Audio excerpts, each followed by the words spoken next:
FedEx man just came. I have no idea. Pretty sure it is a starter for my Arctic Cat. Which if you're in small engines, you saw that. Sometimes I forget when I order parts. And it is awesome. So we'll do this in another video too, but right now we're going to do a summer-izing video on my snowblower. So it's a little bit different than winterizing. So winterizing, we want to make sure nothing's going to freeze. Maybe do an oil change. Make sure the gas is drained. Not too much different. I'll show you guys how I do it. There's many different ways, but basically it essentially comes down to these like 3 or 4 things. So one is drain the gas, run it out of gas, so you run it with the gas shut off, run the carburetor dry, put fogging oil in it. The last thing I do is put a little bit of fogging oil where the gas comes into the carburetor, so the gas inlet. So I'll show you guys how to do that here. Let's get going. Sorry for the background noise. I'm working outside today. Fairly nice. It's like 50 degrees maybe.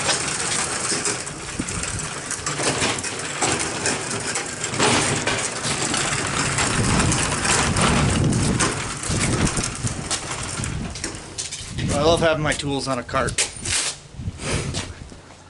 So, first things first, we'll get into tearing this thing apart, get into the gas tank, and find a fuel disconnect on the carburetor. Here's something that's funny too, is that I don't know whether it's standard or metric. Some things on these are standard, some are metric, so that's why it's always nice to have both on hand.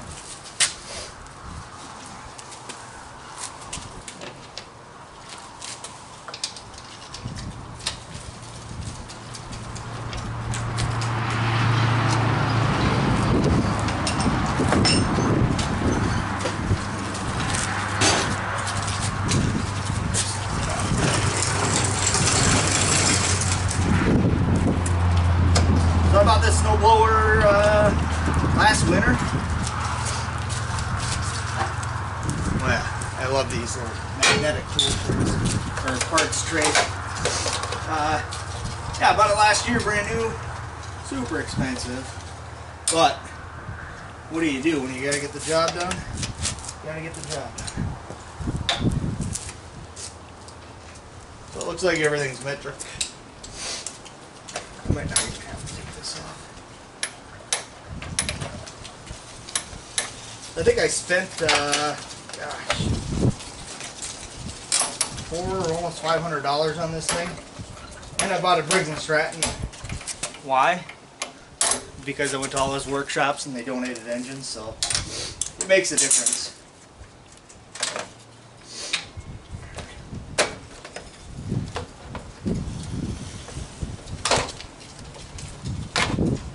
So I haven't taken this apart before, but it doesn't look too complicated.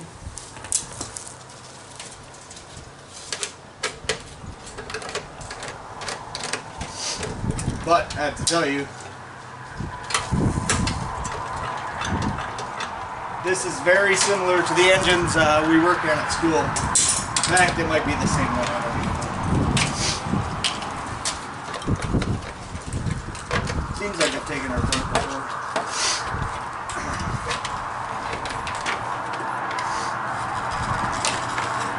We'll stop right there. I gotta go grab some fogging oil. And I'll tell you guys about that stuff. Alright, so I got some fogging oil.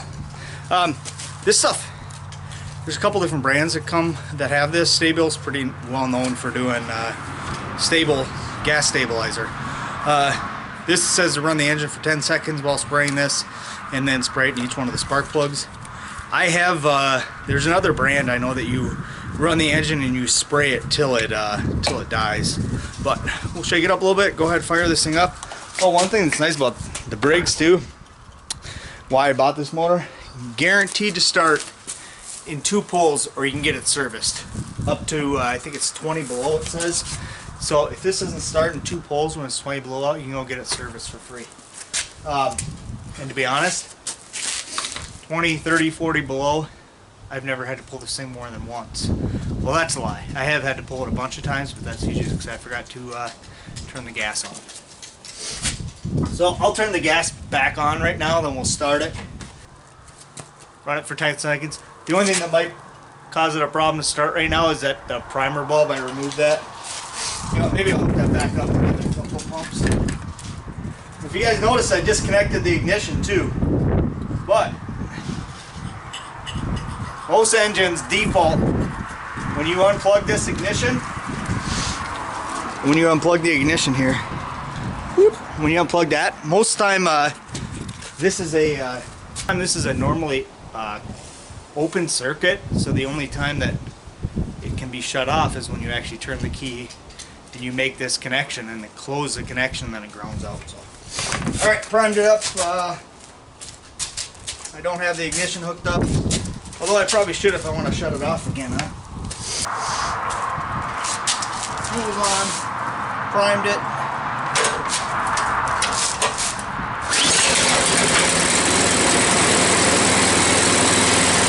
I'm going to plug it for 10 seconds. Well, that didn't last long. See, that's the way I've normally seen it, is where you start up the engine, run it, and then fog it, and it'll die. I'm going to turn the gas off, start it again.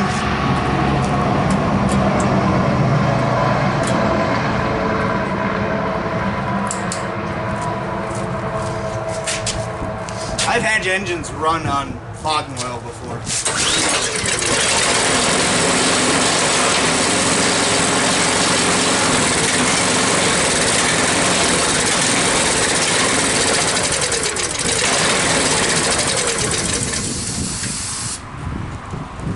Okay, see, that's the way I've normally done it, is shut the gas off, run it until the carburetor runs out of fuel, and then when you're spraying this in, it just floods it too much. I'll pull the plug, put a little fogging oil down the spark plug, and then I'll spray a little bit down the intake of that carburetor. I might as well take a look at the spark plug while I'm in here.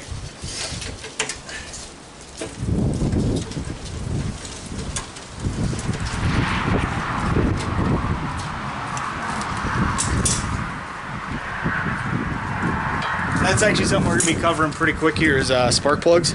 I'll take a look at this, make sure it's in good working order. You can see it's already flooded. It's got a bunch of fluid on there from spraying that fogging oil in there, which is good. That's what I want, is to coat the cylinders with that oil. But the spark plug looks good. Nice, white. It's probably kind of a little bit hard to see. No carbon buildup or anything. Well, it shouldn't. This thing's like brand new. So I'll put a little shot down the spark plug hole. Good to go. I'll put this back in. One thing we're going to cover spark plugs next, I think it is, or maybe next week for sure. This crush washer here, you're supposed to replace these if they're smashed down, and that's how a lot of these companies will tell you to torque a spark plug.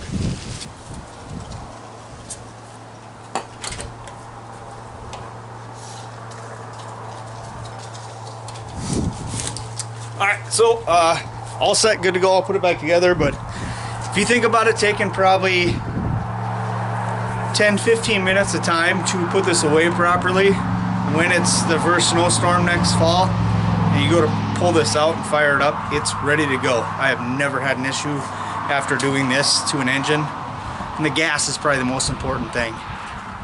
According to Briggs & Stratton, they said that today's gas is only good for about 30 days.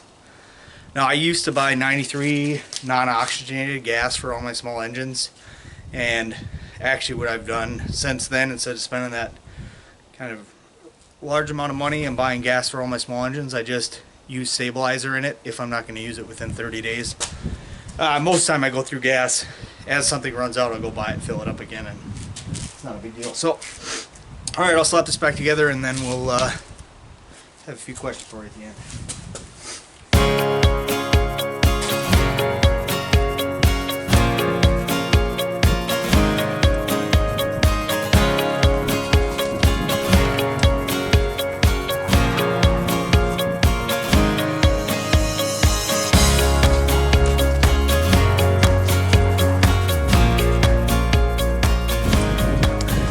So all said and done, can't see what the time is, but really not that bad of a job. Put my tools away and good to go.